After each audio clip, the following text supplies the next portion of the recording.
Speaking during a recent interview with Shunhua in Nairobi, Julius Thyroux, Chief Commercial and Customer Officer at Kenya Airways, had said that China is a competitive market with a promising future.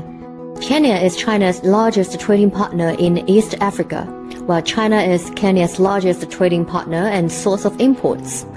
With its rich tourism resources and visa-free policy for all foreign visitors, Kenya is a popular destination for Chinese tourists. According to Thyroux, Kenyan Airways has been recruiting Chinese-speaking cabin crew to better serve the expanding market. The Kenyan carrier entered the Chinese market in 2005. Currently, it runs weekly routes between Kenya's capital Nairobi and South China's Guangzhou. We are intending to increase our footprint in China.